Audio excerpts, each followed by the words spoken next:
Danes je 7. april, Svetovni dan zdravja. Vsako leto ga obeležujemo. Če povzamemo, kaj želi Svetovna zdravstvena organizacija povedati o zdravju, lahko rečemo zelo na kratko: zdrav duh v zdravem telesu. To smo povzeli že po starih Grkih, po katerih so povzeli Rimljani. Lepo so rekli mens sana in corpore sano. Naše babice, naši dedki so povedali nekoliko drugače, da pod obremenjeno ali bolano glavo je bolano tudi telo. Kaj moramo narediti za telesno in duševno zdravje? Najprej je pomembno, da dovolj spimo, počivamo. Otroci več, starejši nekoliko manj. Naslednje, kar moramo povedati, je prehrana.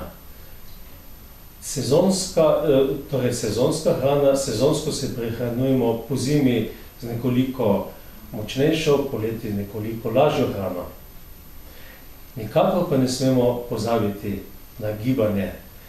Ne mučiti telesa, ne biti misli, da si zmagovalec, če v najkrajšem času pretečeš od središča Maribora do vrha Pohorja in potem verjetno še nazaj do Lenarta. Naj bo gibanje lahkotno, naj bo gibanje prijetno, skupaj naj traja med pol do 1 uro in bomo zase naredili pravzaprav največ. Torej, ne pozabiti, mens sana in corpore sano, zdrav duh v zdravem telesu. Počitek, tudi mentalni počitek, gibanje, zdrava prehrana, dobra misel, dobro razmišljanje. Naj nas ne premaga slovenska folklora, slovenska nevošljivost, naj bo namesto tega slovenska dobrota.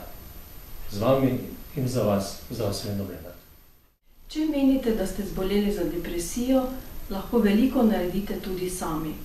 Pogovarjajte se o svojih občutkih z ljudmi, ki jim zaupate, ohranite stike z družinskimi člani, prijatelji in drugimi ljudmi, s katerimi se dobro počutite, predvsem pa si poiščite strokovno pomoč. Obrnite se na svojega osebnega zdravnika ali drugega strokovnjaka, psihiatra, psihoterapeuta ali psihologa.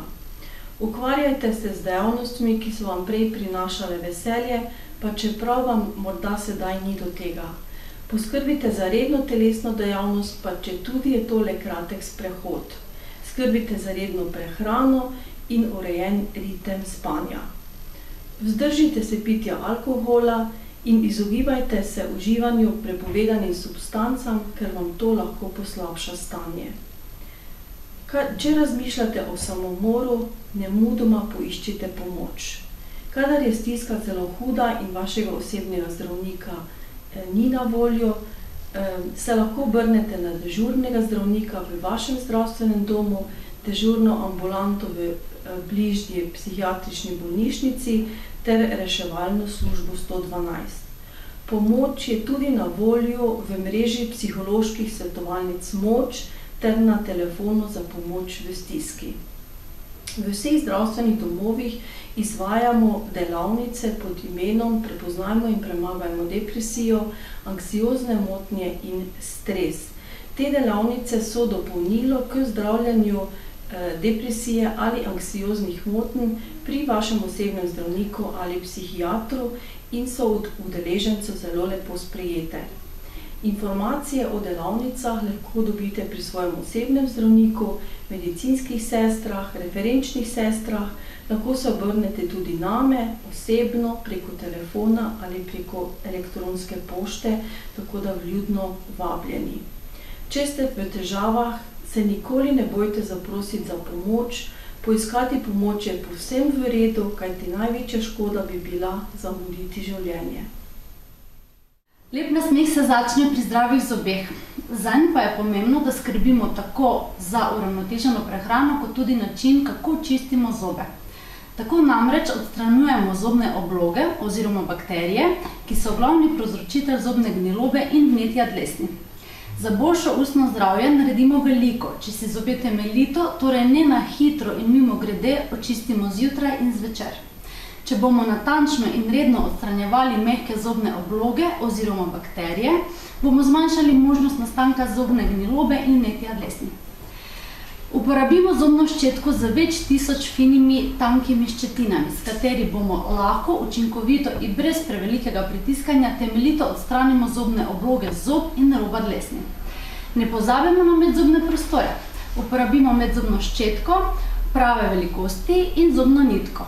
Ob svetovnem dnevu zdravja vam želim čim več zdravih in iskrenih nasmehov.